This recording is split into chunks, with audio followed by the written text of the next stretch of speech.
Halo semuanya.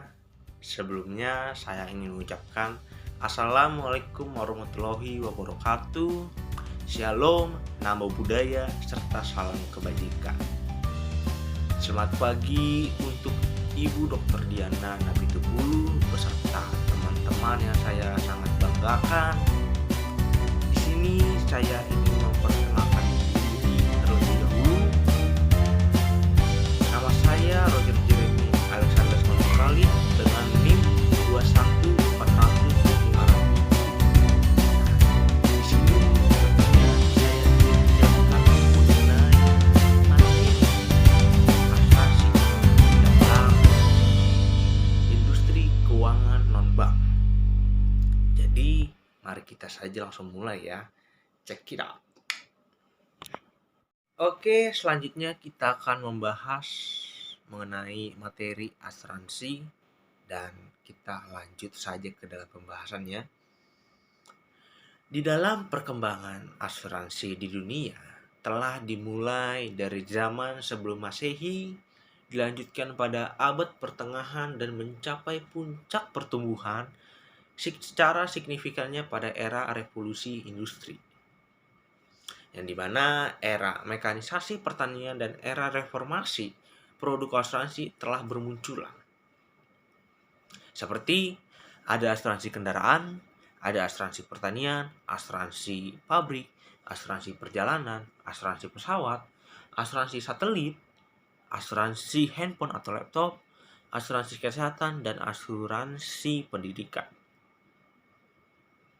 Pada tahun 1927 di Brussels, Belgia, lahirlah suatu konferensi yang bernama International Conference of Sickness Insurance Funds and Mutual Benefit Societies yang disponsori oleh komunitas bernama International Labour Organization, yang dimana Presiden Amerika Serikat Franklin D. Roosevelt pada tahun 1935 menandatangani kontrak Social Security Act yang menjadi dasar santunan yang bisa diterima oleh ahli waris tentunya ya.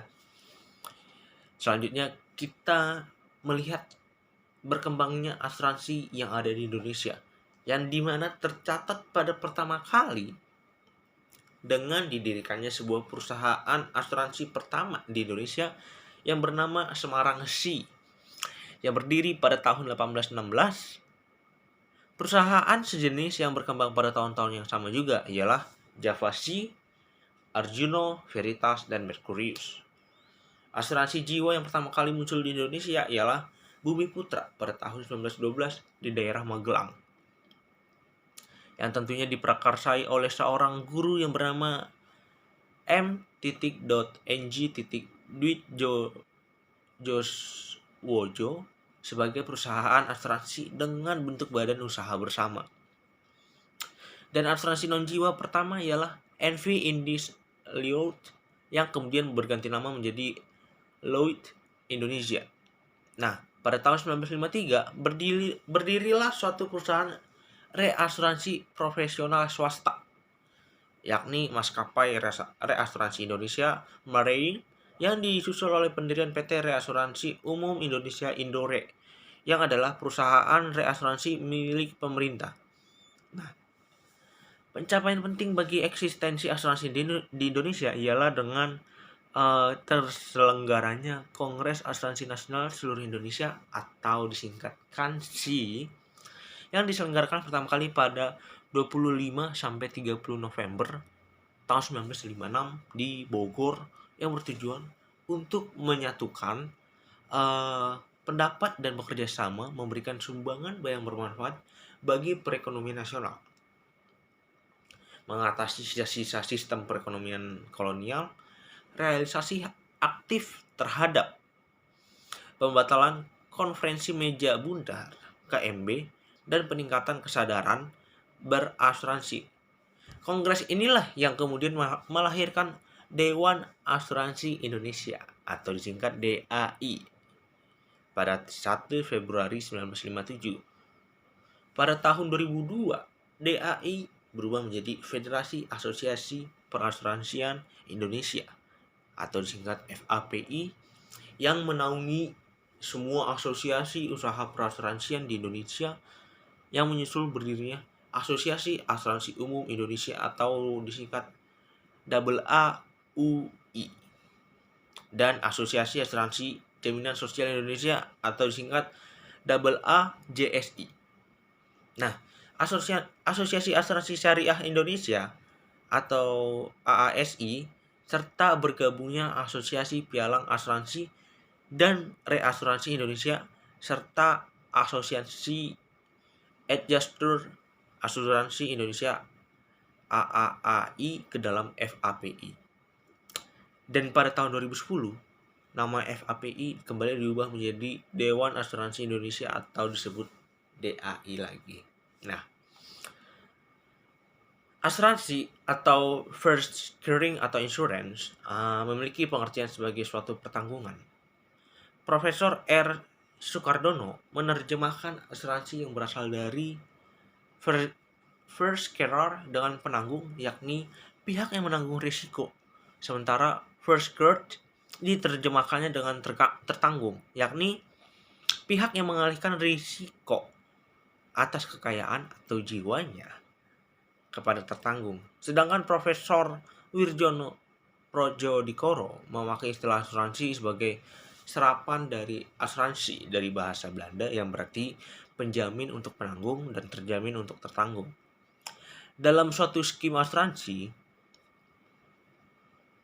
ada pihak yang sanggup menanggung untuk pihak lain yang menderita kerugian akibat suatu peristiwa yang akan terjadi, dan sebagai timbal baliknya, pihak tersebut wajib membayar kerugian untuk pihak yang bersedia menjamin. Sehingga secara umum, asuransi diartikan sebagai persiapan yang dibuat oleh suatu kelompok orang yang masing-masing menghadapi kerugian kecil sebagai sesuatu yang tentunya tidak dapat diduga. Apabila kerugian itu menimpa salah seorang dari mereka yang menjadi anggota perkumpulan itu, maka kerugian itu akan ditanggung bersama oleh mereka.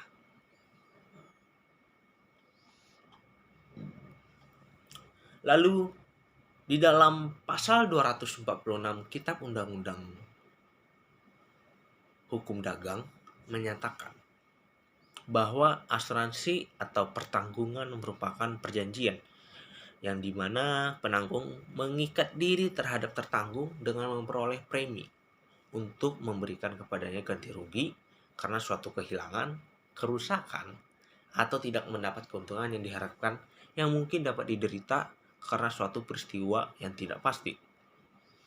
Di pasal 1 angka 1 Undang-Undang Nomor 40 Tahun 2014 menjelaskan serta menyatakan bahwa asuransi merupakan perjanjian antara dua pihak, yaitu perusahaan asuransi dan pemegang polis, yang menjadi dasar atau tumpuan bagi penerimaan premi oleh perusahaan asuransi sebagai imbalan untuk yang pertama, itu bagian A, memberikan penggantian kepada tertanggung atau pemegang polis karena kerugian, kerusakan, biaya yang timbul, kehilangan untungan, atau tanggung jawab hukum kepada pihak ketiga yang mungkin diderita tertanggung atau pemegang polis karena terjadinya suatu peristiwa yang tidak pasti. Lalu ada di bagian B, itu menyatakan memberikan pembayaran yang didasarkan pada peninggalnya tertanggung dengan manfaat yang besarnya setelah ditetapkan dan atau didasarkan pada hasil pengelolaan dana. Sehingga berdasarkan definisi tersebut, maka unsur-unsur asuransi ialah sebagai berikut. Yang pertama itu ada pihak-pihak, yakni penanggung dinyatakan dalam pasal 246 KUHD atau Kitab Undang Hukum Dagang bahwa penanggung mengikatkan diri kepada tertanggung dengan memperoleh premi untuk memberikan kepadanya ganti rugi karena suatu kehilangan, kerusakan, atau tidak mendapatkan keuntungan yang diharapkan yang mungkin dapat diderita karena suatu peristiwa tidak pasti. Sedangkan dalam Undang-Undang Perasuransian tidak terdapat ialah penanggung, melainkan langsung disebutkan perusahaan asuransi umum dan jiwa. Dan usaha perasuransian yang berkaitan dengan jasa pertanggungan atau pengelolaan risiko, pertanggungan ulang risiko pemasaran dan distribusi produk asuransi atau produk asuransi syariah, konsultasi dan keperantaraan asuransi, asuransi syariah, reasuransi atau penilaian kerugian asuransi atau asuransi syariah. Lalu ada tertanggung, sebagaimana di dalam pasal 246 KUHD, merupakan pihak yang membayar premi dan menerima ganti rugi karena suatu kehilangan, kerusakan, atau tidak mendapatkan keuntungan yang diharapkan, yang mungkin dapat diderita oleh karena suatu peristiwa yang tak pasti. Sedangkan dalam Undang-Undang Perasuransian dijelaskan bahwa tertanggung merupakan pihak yang menghadapi risiko sebagaimana diatur dalam perjanjian asuransi atau perjanjian reasuransi. Lalu ada namanya pemegang polis. Nah, istilah ini hanya tercantum dalam Undang-Undang Perasuransian yang menjelaskan bahwa dalam tanda kutip pemegang polis merupakan pihak yang mengikatkan diri berdasarkan perjanjian dengan perusahaan asuransi syariah, perusahaan reasuransi atau perusahaan reasuransi syariah dengan tujuan untuk mendapatkan perlindungan atau risiko bagi dirinya, tertanggung atau peserta lain. Lalu kita masuk ke dalam poin bagian B, itu ada status pihak-pihak, yakni penanggung serius berstatus sebagai perusahaan badan hukum yang dapat berbentuk perseroan terbatas, perusahaan perseroan atau koperasi. Tertanggung dapat berstatus sebagai perseorangan, persekutuan, atau badan hukum. Baik sebagai perusahaan atau bukan perusahaan, tertanggung berstatus sebagai pemilik atau pihak berkepentingan terhadap harta yang akan diasuransikan. Lalu bagian C yang menjadi objek dari asuransi itu sendiri, yang dapat berupa benda, hak, atau kepentingan yang melekat pada benda dan sejumlah uang yang disebut premi atau ganti kerugian. Melalui objek asuransi tersebut, ada tujuan yang ingin dicapai oleh para pihak. Lalu kita masuk ke dalam poin bagian D, itu ada peristiwa asuransi yang dimana merupakan perbuatan hukum atau legal act, merupakan persetujuan atau kesepakatan bebas antar penanggung dan tertanggung mengenai objek asuransi. Nah, peristiwa ini tidak pasti atau disebut evenement yang mengancam benda asuransi dan syarat-syarat yang berlaku dalam asuransi. Persetujuan atau kesepakatan bebas tersebut dibuat dalam bentuk tertulis yang disebut polis. Polis ini merupakan satu-satunya alat bukti yang dipakai untuk membuktikan telah terjadi asuransi. Dasar pengaturannya ialah sebagaimana dijelaskan dalam pasal 1320, 1321, dan 1338 BW. Yang E itu ada hubungan asuransi, yang dimana merupakan hubungan yang terjadi antara penanggung dan tertanggung yang adalah suatu ketertarikan atau keterikatan legalia bond yang timbul karena adanya persetujuan atau kesepakatan bebas. Lalu yang F ada tujuan asuransi, yang dimana tujuan asuransi ini diterangkan dalam pasal 250 dan 268 KUHD. Lalu yang bagian D itu ada risiko dan premi yang terdapat pasal 246 KUHD dan pasal 256 angka 7 KUHD. Lalu yang H adanya F6, peristiwa yang tidak pasti dan ganti kerugian yang dijelaskan pada pasal 256 pasal 4 KUHD. Lalu di bagian I ada syarat-syarat yang berlaku, serta bagian J yang terakhir itu ada polis asuransi. Lalu kita lanjut terhadap beberapa prinsip yang diterapkan dalam asuransi tentunya, yang yakni yang pertama ada insurable interest, yakni hak untuk mengadakan asuransi di antara tertanggung dan yang diasuransikan yang diakui oleh hukum. Prinsip ini sering diartikan sebagai kepentingan yang dipertanggungkan. Kepentingan merupakan hak atau kewajiban tertanggung terhadap benda pertanggungan kepentingan dalam asuransi dirumuskan dalam pasal 250 dan 268 KUHD yang mensyaratkan bahwa kepentingan tersebut harus terhadap 3 unsur di dalamnya, yakni dapat dinilai dengan uang, dapat diancam oleh suatu bahaya, dan tidak dikecualikan oleh undang-undang. Yang kedua ada utmost good faith, ialah adanya kejujuran oleh si penanggung mengenai syarat dan kondisi asuransi dan si tertanggung sendiri yang harus memberikan keterangan yang jelas dan jujur tentang objek yang dipertanggungkan. Nah, prinsip ini merupakan tindakan untuk mengungkapkan semua fakta dari objek yang diasuransikan, baik yang diminta ataupun tidak secara lengkap dan akurat. Yang ketiga ada indemnity, sebagaimana yang diterangkan dalam pasal 252, 253, dan 278 KUHD, maka pihak penanggung akan menyediakan dana kompensasi agar si tertanggung dapat berada di dalam posisi keuangan sebelum terjadi suatu peristiwa tertentu yang mengakibatkan kerugian tersebut. Lalu yang keempat ada proximate cause, penyebab yang menimbulkan kejadian suatu akibat tanpa adanya intervensi dari sesuatu. Lalu yang kelima ada subrogation, setelah klaim dibayar, maka ada pengalihan hak nuntut dari tertanggung kepada penanggung. Nah, prinsip ini diartikan sebagai penyerahan hak penuntut atau menggugat dari tertanggung kepada penanggung, maka ketika jumlah ganti kerugian sepenuhnya sudah diganti oleh penanggung. Dasar hukum dari prinsip ini terdapat dalam pasal 284 KUHD. Lalu yang terakhir itu ada contribution, yang dimana penanggung memiliki hak untuk mengajak penanggung yang lain untuk menanggung bersama-sama. Namun kewajiban memberikan indemnity terhadap tertanggung tidak harus sama. Nah, prinsip ini terjadi jika ada double insurance sebagaimana diatur dalam pasal 278 KUHD. Yakni jika di dalam satu-satunya polis ditandatangani oleh beberapa penanggung,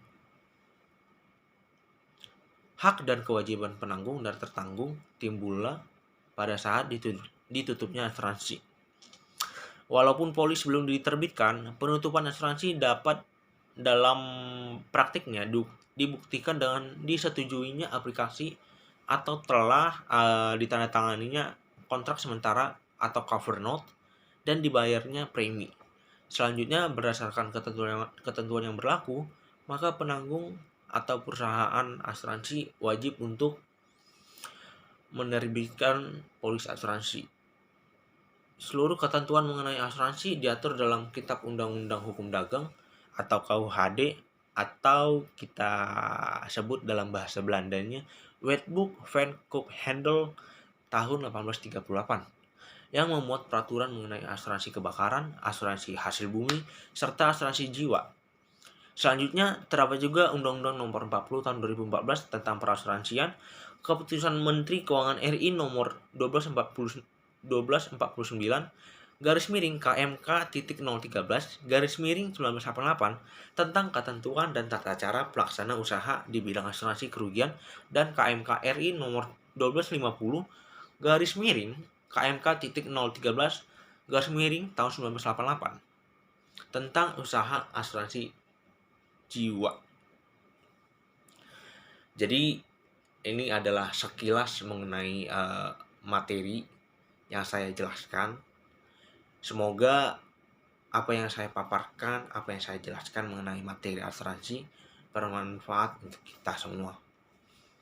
Dan tentunya masih banyak kekurangan dari yang saya paparkan mengenai materi ini. Apabila saya ada kekurangan, kurang lebihnya mohon maaf. Terima kasih semua. Selamat pagi. Shalom, namo buddhaya, salam kebajikan untuk kita semua. Bye-bye.